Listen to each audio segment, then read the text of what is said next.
दशरथ नाम का एक किसान अपनी बीवी के साथ रहता था। दोनों एक दूसरे से बहुत प्यार करते थे। दोनों में बहुत ही लगाव था। मैं खेत को जा रहा हूँ, तुम खाना पकाकर दोपहर तक डब्बा लेकर आ जाना। सुबह घर से जल्दी निकल जाते हैं और रात को भी घर देर से आते हैं। इतनी मेहनत करने के बाद भी मालिक ठीक से पैसे भी नहीं दे रहा है ताकि हमारा घर परिवार चल सके। क्या कर सकते हैं, जो नसीब में लिखा है वही होगा ना। अब चल के उस पहाड़ को पार करना होगा, नहीं तो दूसरे पहाड़ को पार करने के लिए देरी हो जाएगी। फिर शाम को मुझे जल्दी भी तो आना है ना। जब तुम डिब्बा लेके आओ तो पहाड़ चढ़ते वक्त थोड़ी सतर्क रहना, नहीं तो गिर सकती हो। रोज तो लेकर आ रही हूँ ना, अब मुझे आदत हो गई है। इस तरह दशरथ हर रोज खेत पर जाता है। वहाँ जाने के लिए उसे एक बड़ा सा पहाड़ पार करना होता था। बाप रे, रोज रोज इस पहाड़ पर चढ़ना मुश्किल होता जा रहा है। अगर मुझे ही इतनी तकलीफ हो रही है तो फिर दोपहर में जब वो खाना लेके आती है तो उसे कितनी तकलीफ होती होगी।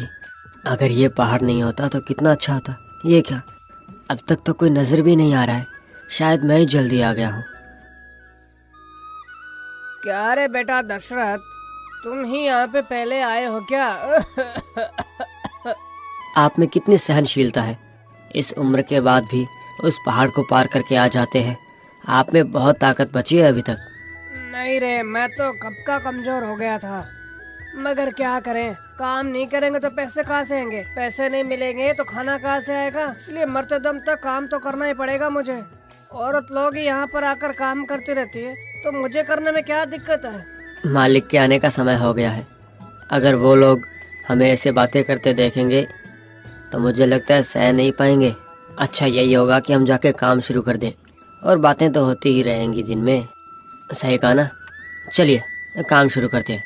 हे हे हे, क्या रे, सब लोग आ गए क्या? किसी ने छुट्टी तो नहीं ली है?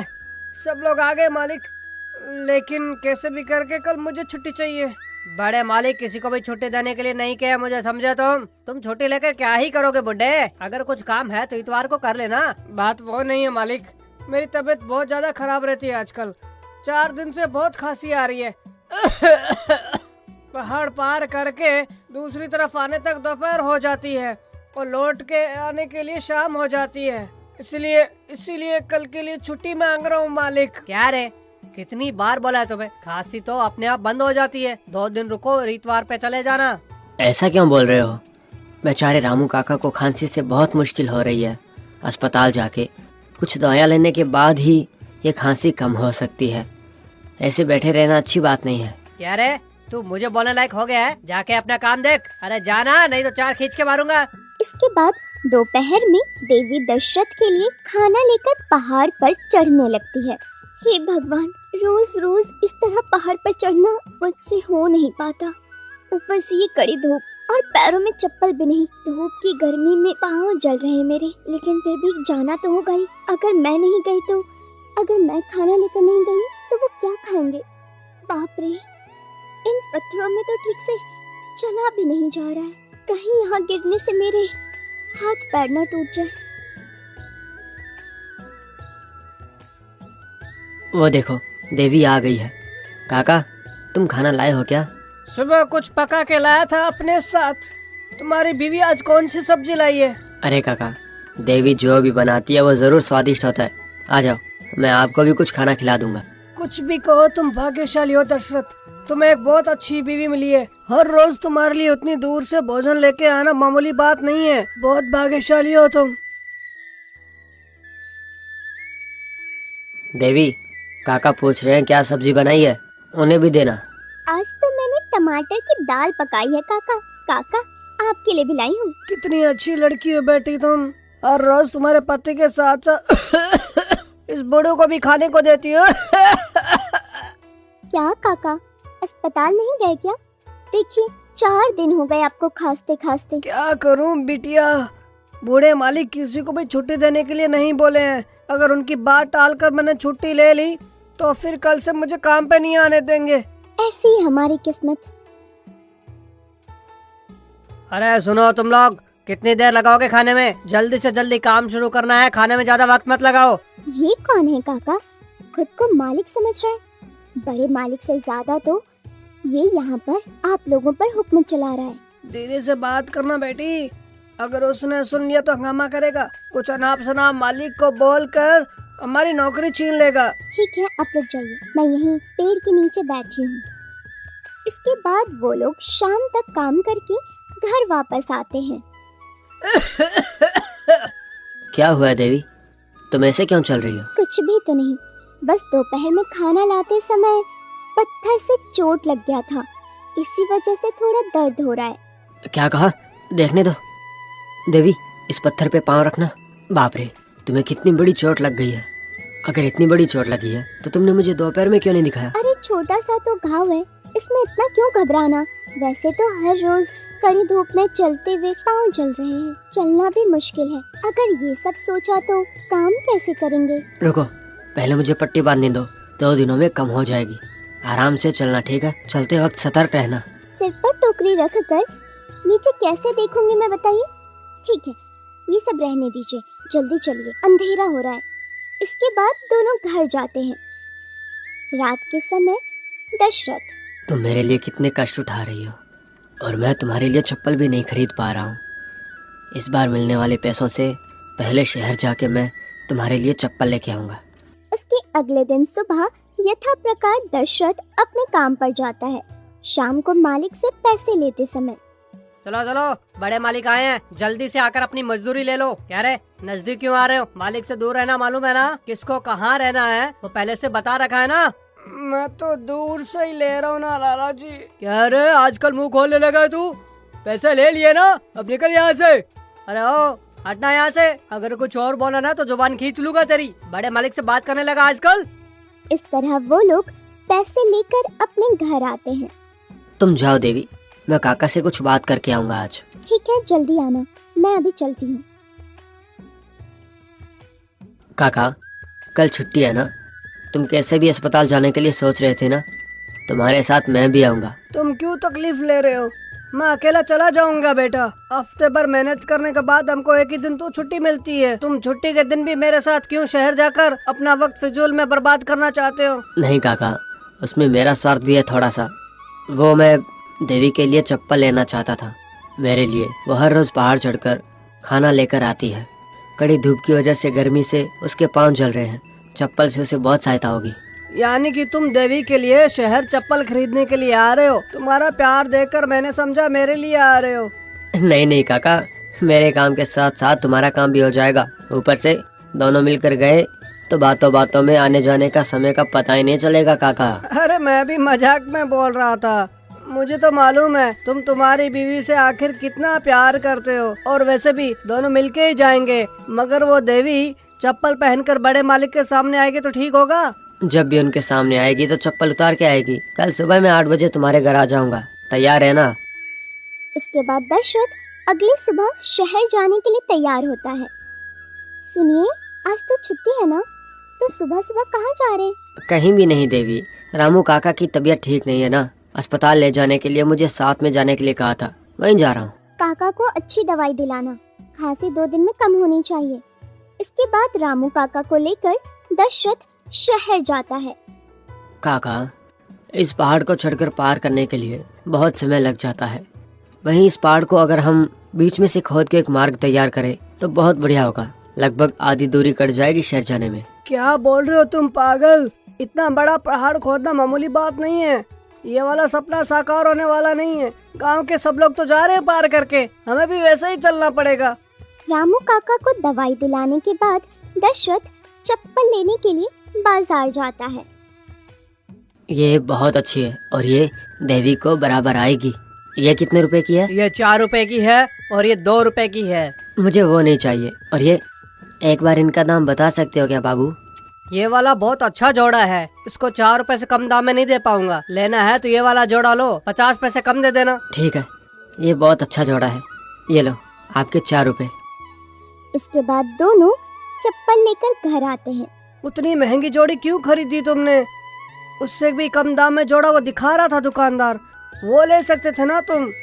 इस चप्पल पर तुमने जितना खर्च किया ना, वो तुम्हारे हफ्ते भर की कमाई है, ये बात पता है ना? पैसा हाथ का मैल है काका, मेरे लिए देवी से बढ़कर कोई नहीं है। अगर हम दूसरी वाली जोड़ी लेते थे तो बहुत जल्दी टूट जाती और वापस शहर आने में हमें बहुत समय लगने वाला है, इसलिए मैंने थोड़ी महंगी चप्पल ही ले ली।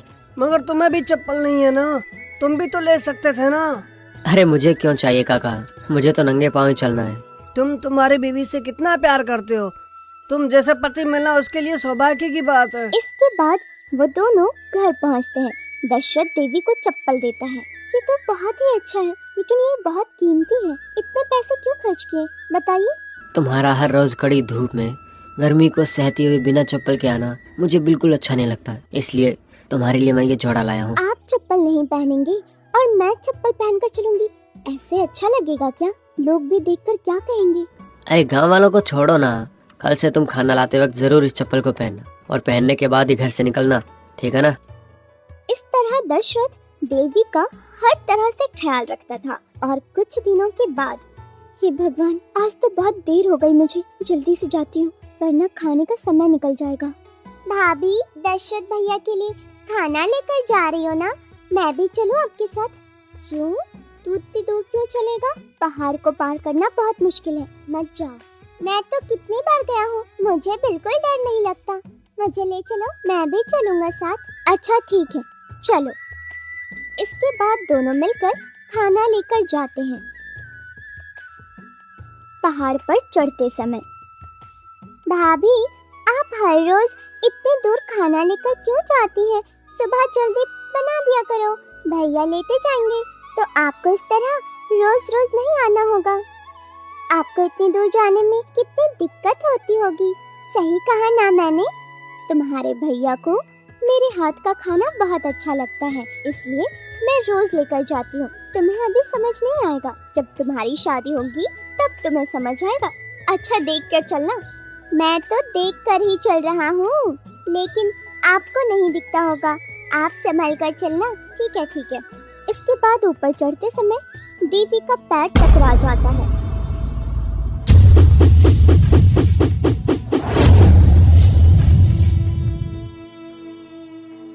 बाप रे, भाभी नीचे गिर गई। मुझे जाकर भैया को बताना होगा, मुझे जल्दी से जाना होगा। इसके बाद वो बच्चा भागते हुए दशरथ के पास पहुंचता है। दशरथ भैया, देवी भाभी पहाड़ से नीचे गिर गई हैं। क्या क्या कह रहे हो तुम? देवी पहाड़ से नीचे गिर गई? हाँ भैया, मैं सच कह रहा हूँ। चलो मैं आपको दिखाता हूँ। इसके बाद दशरथ दो आदमियों को लेकर घटना स्थल पर पहुँचता है। लगता है ये बेहोश हो गई है, मगर सांसें चल रही है। जल्दी अस्पताल लेके चलो। देवी की हालत देखकर मुझे डर लग रहा है काका। जल्दी चलो, हमें यहाँ से बहुत दूर जाना है। ये क्या, इतनी दूर चल लिए फिर भी शहर नजदीक आने का नाम नहीं ले रहा है। हम पहुँच नहीं पा रहे हैं। और कितना दूर जाना पड़ेगा? हम लोग तो इसी रास्ते से जाते हैं ना। आज ये रास्ता कुछ ज्यादा ही बढ़ गया है, मगर तुम दर्द से तड़प रहे हो ना, इसलिए वैसा लग रहा है। इस पहाड़ के ऊपर चढ़ के फिर नीचे उतरने के लिए बहुत समय लग रहा है। तब तक देवी का क्या होगा, मुझे डर लग रहा है। वो लोग मिलकर देवी को अस्पताल ले जाते हैं। देवी को देखकर डॉक्टर, ये लड़की तो कुछ समय पहले ही मर गई है। इतनी गहरी और बड़ी चोट लगने के बाद इतने समय तक आपने क्या किया? अगर आप लोग जल्दी लेकर आते तो शायद इनके बचने की उम्मीद थी। ये बात सुनकर दशरथ को बहुत दुख पहुंचता है। वो इसी स्थिति में देवी के पार्थिव शरीर को लेकर गांव आता है। देखा ना काका, अगर हम लोग कुछ देर पहले देवी को अस्पताल लाते तो शायद वो बच सकती थी।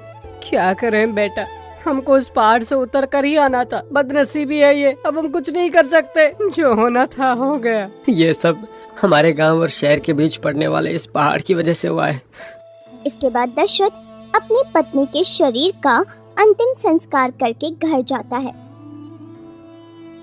तुम्हारी मृत्यु का कारण शहर के अस्पताल का बहुत दूर होना ही है। बस दुर्घटना होने के बाद अगर मैं तुमको सही समय पर अस्पताल ले जाता तो शायद तुम बच सकती थी।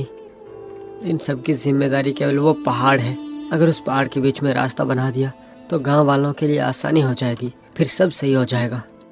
इतना सोचकर दशरथ अगली सुबह उठकर पहाड़ की तरफ जाने लगता है। क्या दशरथ, कहाँ जा रहे हो? आज काम पे नहीं आओगे क्या? और ये क्या है, हथौड़ी और गेंती लेकर आकर तुम कहाँ जा रहे हो? मैं तुमसे पूछ रहा हूँ, कहाँ जा रहे हो तुम? गांव और शहर के बीच पड़ने वाले उस बड़े पहाड़ को बीच में से काट कर एक रास्ता बनाऊंगा। उसी के लिए जा रहा हूँ, ताकि जो देवी के साथ हुआ वो किसी और के साथ ना हो। ये तुम क्या बोल रहे हो? उतने बड़े पहाड़ को तुम आखिर कैसे तोड़ोगे? और वो कितना मुश्किल काम है, तुम्हें पता है ना? चाहे वो कितना ही मुश्किल काम हो, उसके लिए कितने दिन लगे मुझे कोई परवाह नहीं है। मैं तो उस पहाड़ को खोद कर बीच में से रास्ता बनाऊंगा ही। तुम्हारे बीवी गुजरने के गम में तुम इस हालत में पहुँचे हो। कुछ दिन तक तुम घर में ही रहना, सब कुछ ठीक होने पर ही तुम काम पर लौटना। मेरी बात सुनो, तुम घर वापस जाओ। देखो काका, आज के बाद उस गांव में मुझ जैसी परेशानी कोई नहीं झेलेगा। उसके लिए उस पहाड़ को खोद कर बीच में से रास्ता बनाना जरूरी है। तुम काम पे जाओ, मुझे आज बहुत सारा काम करना है।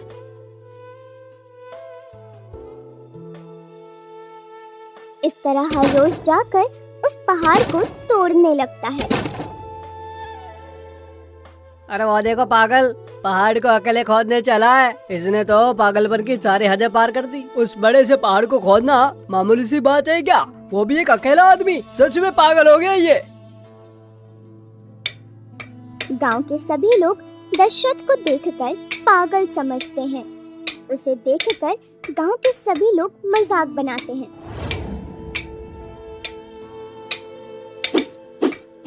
इस तरह पूरे 22 साल तक दशरथ अकेले मेहनत करके उस पहाड़ को खोदकर बीच से एक रास्ता बनाता है और उनके गांव और शहर के बीच रहने वाली दूरी को कम कर देता है। वो 7.7 मीटर ऊंचाई और 9.1 मीटर चौड़ाई से 110 मीटर लंबे रास्ते का निर्माण पहाड़ खोदकर कर देता है। उस रास्ते की वजह से उनके नजदीकी शहर गया से 55 किलोमीटर की दूरी में से 15 किलोमीटर दूरी को कम कर देता है। ये बिहार राज्य में गया नगर के पास रहने वाले गिलार नाम के गांव के दशरथ मांझी के यथार्थ जीवन की कथा है। इसके बाद देश में सब लोग दशरथ मांझी को माउंटेन मैन कहकर बुलाने लगे। इस कहानी को समझाने के लिए कुछ काल्पनिक पात्रों का उपयोग किया।